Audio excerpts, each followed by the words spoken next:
Paper 167. The Visit to Philadelphia. Throughout this period of the Perean ministry, when mention is made of Jesus and the apostles visiting the various localities where the 70 were at work, it should be recalled that, as a rule, only 10 were with him, since it was the practice to leave at least 2 of the apostles at Pella to instruct the multitude. As Jesus prepared to go on to Philadelphia, Simon Peter and his brother Andrew returned to the Pella encampment to teach the crowds there assembled. When the Master left the camp at Pella to visit about Perea, it was not uncommon for from 300 to 500 of the campers to follow him. When he arrived at Philadelphia, he was accompanied by over 600 followers. No miracles had attended the recent preaching tour through the Decapolis, and excepting the cleansing of the 10 lepers, thus far there had been no miracles on this Perean mission. This was a period when the gospel was proclaimed with power, without miracles, and most of the time without the personal presence of Jesus or even of his apostles. Jesus and the 10 apostles arrived at Philadelphia on Wednesday, February 22, and spent Thursday and Friday resting from their recent travels and labors. That Friday night, James spoke in the synagogue, and a general council was called for the following evening. They were much rejoiced over the progress of the gospel at Philadelphia and among the nearby villages. The messengers of David also brought word of the further advancement of the kingdom throughout Palestine, as well as good news from Alexandria and Damascus. 1. Breakfast with the Pharisees. There lived in Philadelphia a very wealthy and influential Pharisee who had accepted the teachings of Abner, and who invited Jesus to his house Sabbath morning for breakfast. It was known that Jesus was expected in Philadelphia at this time, so a large number of visitors, among them many Pharisees, had come over from Jerusalem and from elsewhere. Accordingly, about 40 of these leading men and a few lawyers were bidden to this breakfast, which had been arranged in honor of the Master. As Jesus lingered by the door, speaking with Abner, and after the host had seated himself, there came into the room one of the leading Pharisees of Jerusalem, a member of the Sanhedrin, and, as was his habit, he made straight for the seat of honor at the left of the host. But since this place had been reserved for the Master, and that on the right for Abner, the host beckoned the Jerusalem Pharisee to sit 4 seats to the left, and this dignitary was much offended because he did not receive the seat of honor. Soon they were all seated and enjoying the visiting among themselves, since the majority of those present were disciples of Jesus, or else were friendly to the gospel.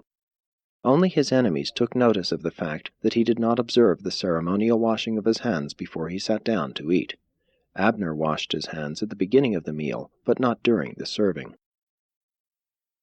Near the end of the meal there came in from the street a man long afflicted with a chronic disease, and now in a dropsical condition. This man was a believer, having recently been baptized by Abner's associates. He made no request of Jesus for healing, but the Master knew full well that this afflicted man came to this breakfast hoping thereby to escape the crowds which thronged him, and thus be more likely to engage his attention. This man knew that few miracles were then being performed. However, he had reasoned in his heart that his sorry plight might possibly appeal to the Master's compassion. And he was not mistaken, for, when he entered the room, both Jesus and the self-righteous Pharisee from Jerusalem took notice of him.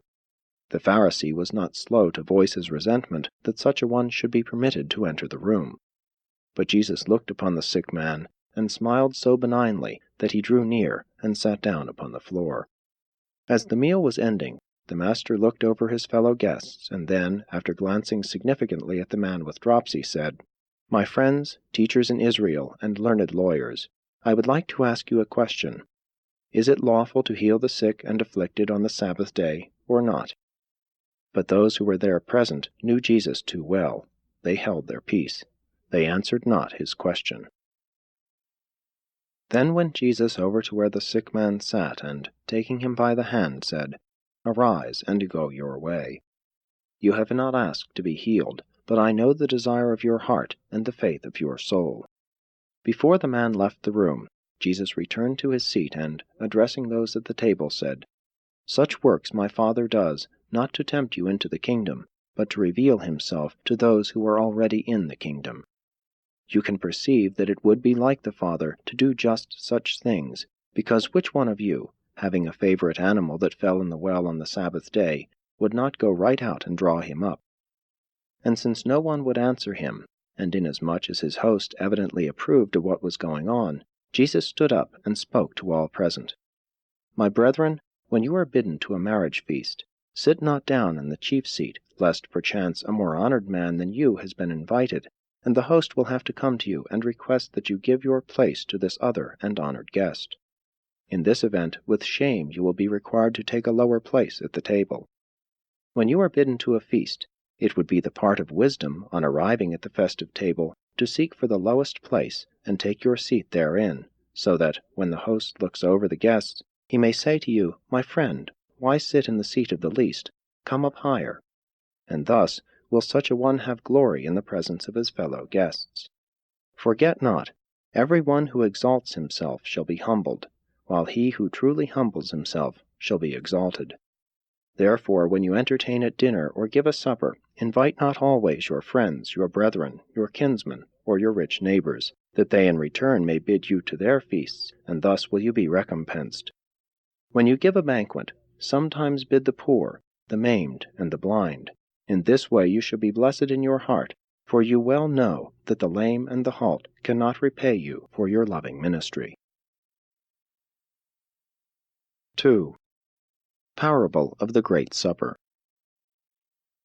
As Jesus finished speaking at the breakfast table of the Pharisee, one of the lawyers present, desiring to relieve the silence, thoughtlessly said, Blessed is he who shall eat bread in the kingdom of God, that being a common saying of those days. And then Jesus spoke a parable, which even his friendly host was compelled to take to heart. He said, A certain ruler gave a great supper, and having bidden many guests, he dispatched his servants at supper time to say to those who were invited, Come, for everything is now ready. And they all with one accord began to make excuses.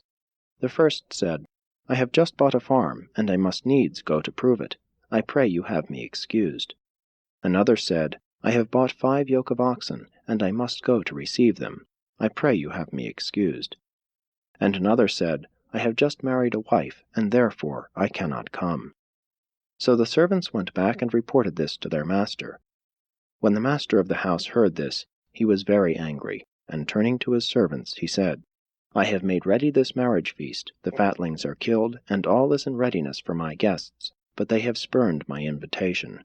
They have gone every man after his lands and his merchandise, and they even show disrespect to my servants who bid them come to my feast. Go out quickly, therefore, into the streets and lanes of the city, out into the highways and the byways, and bring hither the poor and the outcast, the blind and the lame, that the marriage feast may have guests. And the servants did as their Lord commanded, and even then there was room for more guests. Then said the Lord to his servants, Go now out into the roads and the countryside, and constrain those who are there to come in, that my house may be filled. I declare that none of those who were first bidden shall taste of my supper. And the servants did as their master commanded, and the house was filled. And when they heard these words, they departed, every man went to his own place. At least one of the sneering Pharisees present that morning comprehended the meaning of this parable, for he was baptized that day, and made public confession of his faith in the gospel of the kingdom. Abner preached on this parable that night at the general council of believers. The next day all of the apostles engaged in the philosophic exercise of endeavoring to interpret the meaning of this parable of the Great Supper.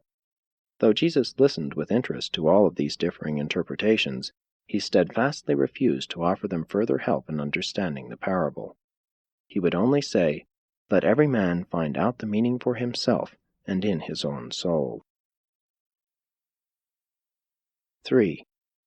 The woman with the spirit of infirmity. Abner had arranged for the master to teach in the synagogue on this Sabbath day, the first time Jesus had appeared in a synagogue, since they had all been closed to his teachings by order of the Sanhedrin. At the conclusion of the service, Jesus looked down before him upon an elderly woman who wore a downcast expression, and who was much bent in form. This woman had long been fear-ridden, and all joy had passed out of her life. As Jesus stepped down from the pulpit, He went over to her, and, touching her bowed-over form on the shoulder, said, "Woman, if you would only believe, you could be wholly loosed from your spirit of infirmity." And this woman, who had been bowed down and bound up by the depressions of fear for more than 18 years, believed the words of the Master, and by faith straightened up immediately. When this woman saw that she had been made straight, she lifted up her voice and glorified God. Notwithstanding that this woman's affliction was wholly mental, her bowed-over form being the result of her depressed mind, the people thought that Jesus had healed a real physical disorder. Although the congregation of the synagogue at Philadelphia was friendly toward the teachings of Jesus, the chief ruler of the synagogue was an unfriendly Pharisee. And as he shared the opinion of the congregation that Jesus had healed a physical disorder, and being indignant because Jesus had presumed to do such a thing on the Sabbath, he stood up before the congregation and said, "Are there not 6 days in which men should do all their work?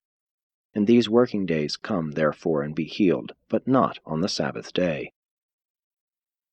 When the unfriendly ruler had thus spoken, Jesus returned to the speaker's platform and said, "Why play the part of hypocrites?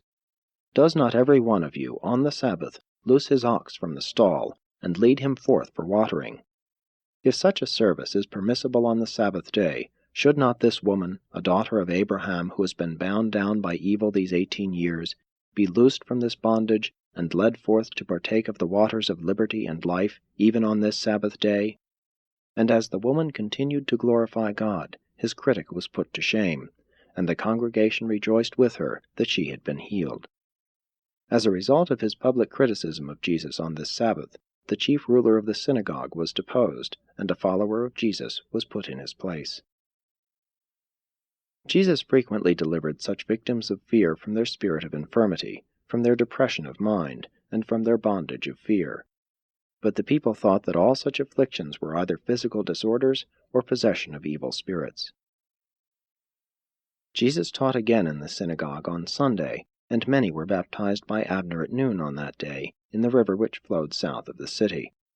On the morrow, Jesus and the 10 apostles would have started back to the Pella encampment, but for the arrival of one of David's messengers, who brought an urgent message to Jesus from his friends at Bethany, near Jerusalem.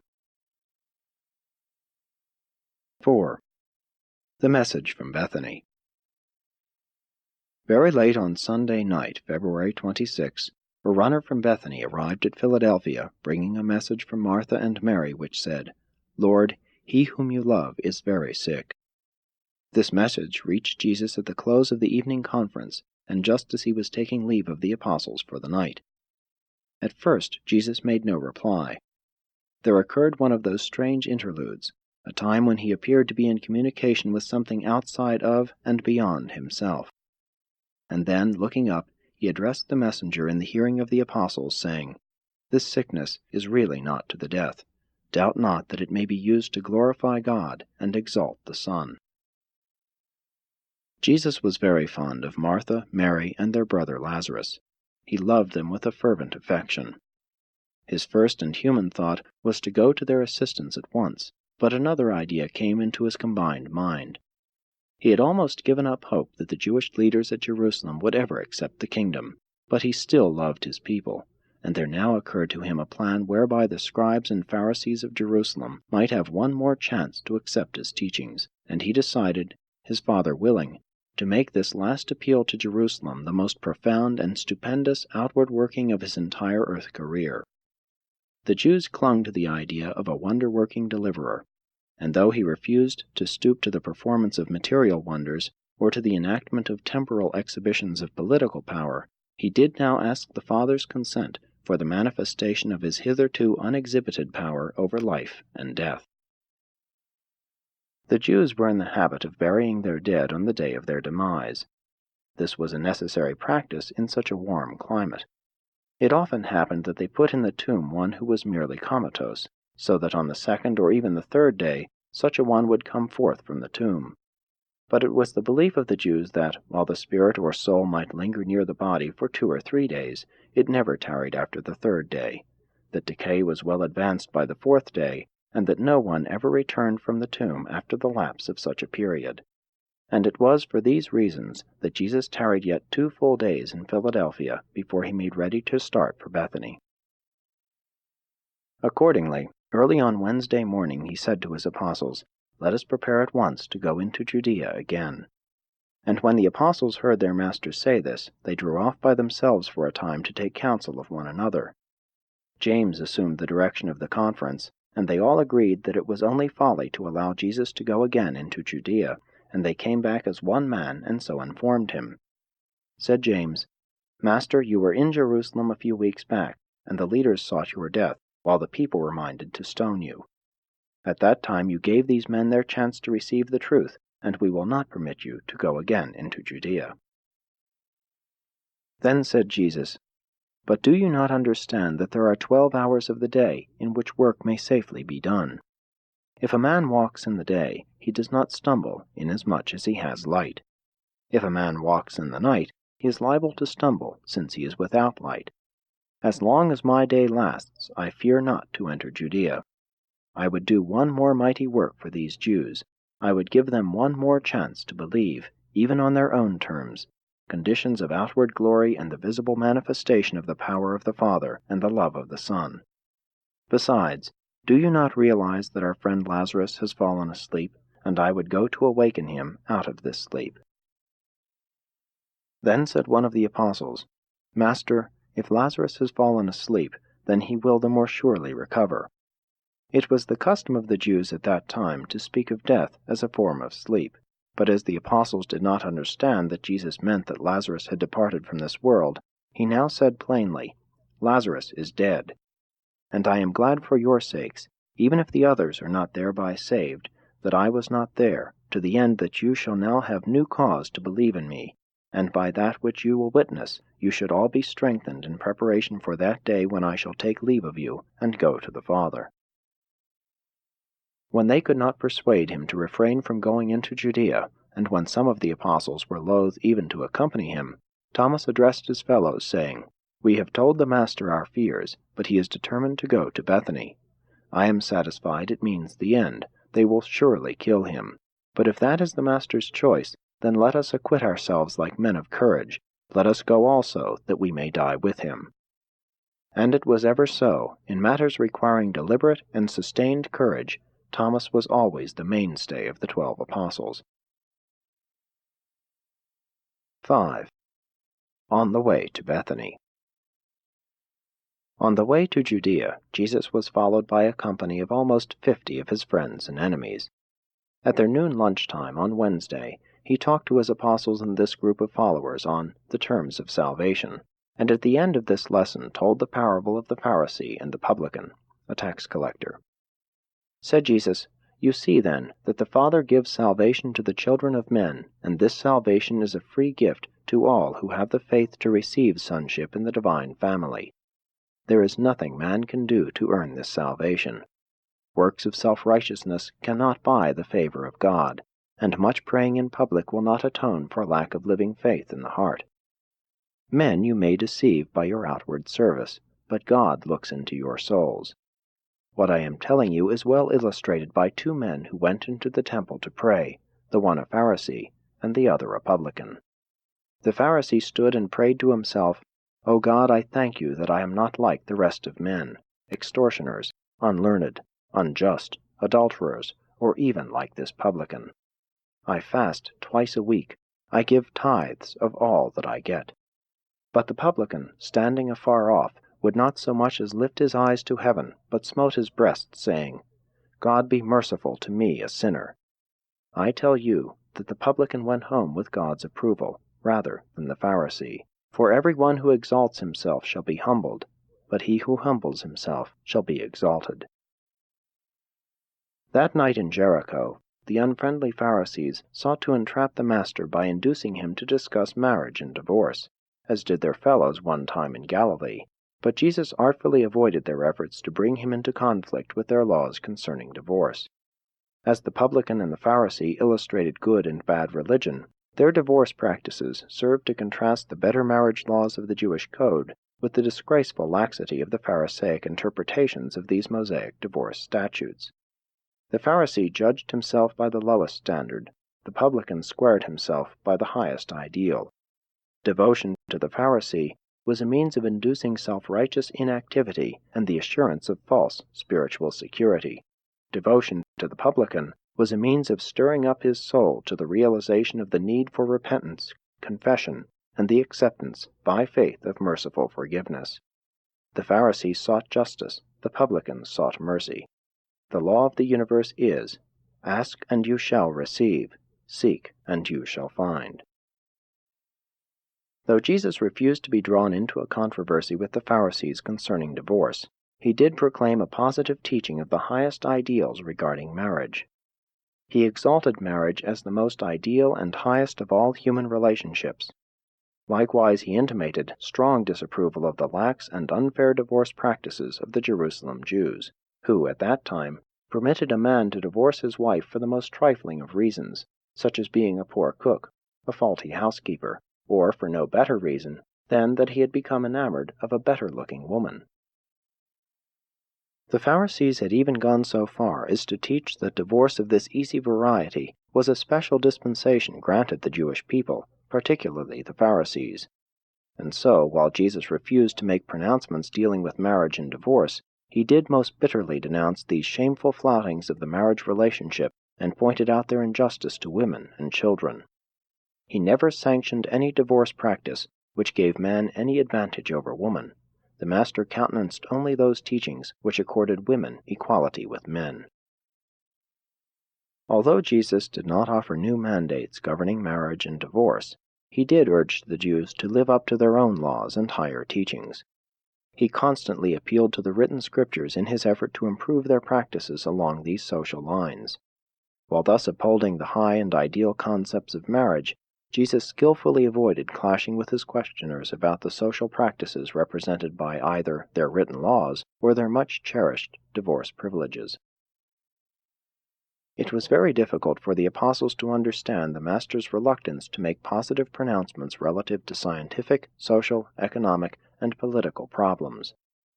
They did not fully realize that his earth mission was exclusively concerned with revelations of spiritual and religious truths.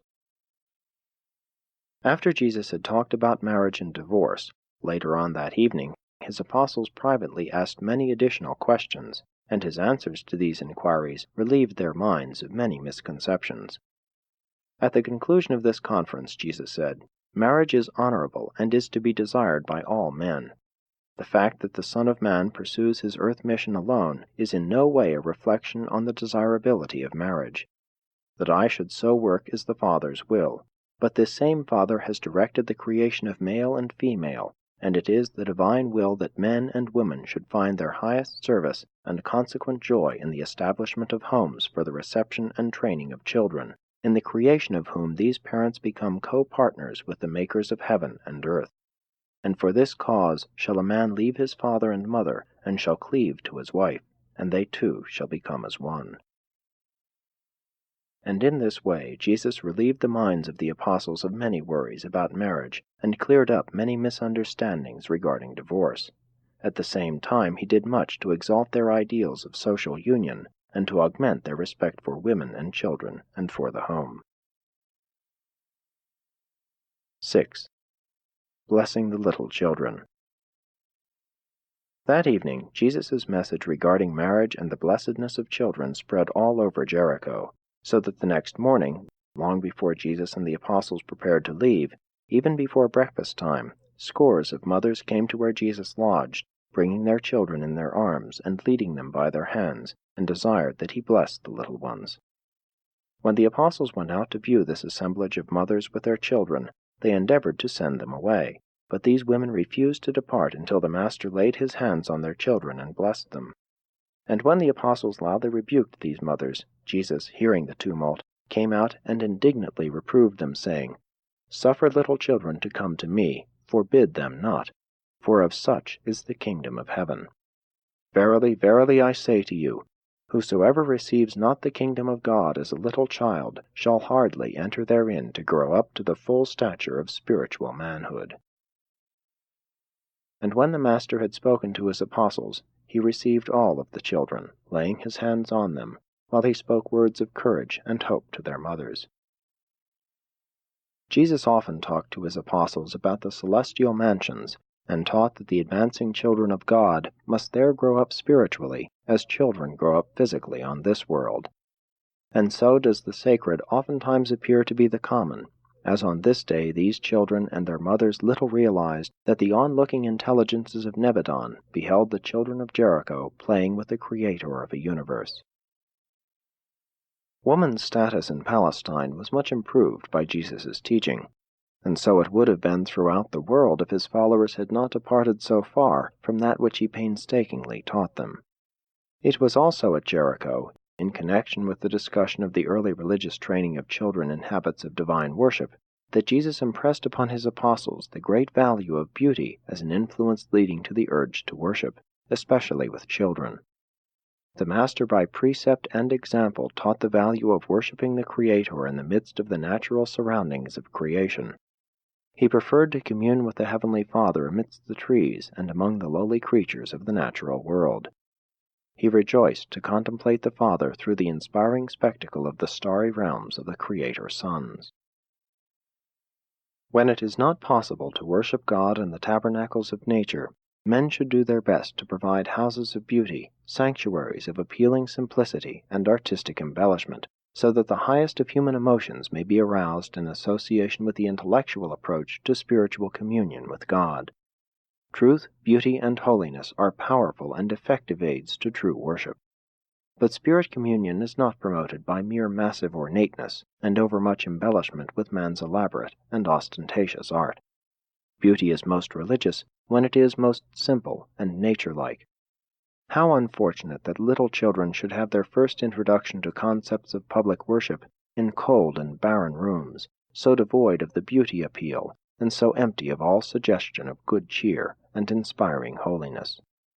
The child should be introduced to worship in nature's outdoors, and later accompany his parents to public houses of religious assembly which are at least as materially attractive and artistically beautiful as the home in which he is daily domiciled. 7. The talk about angels.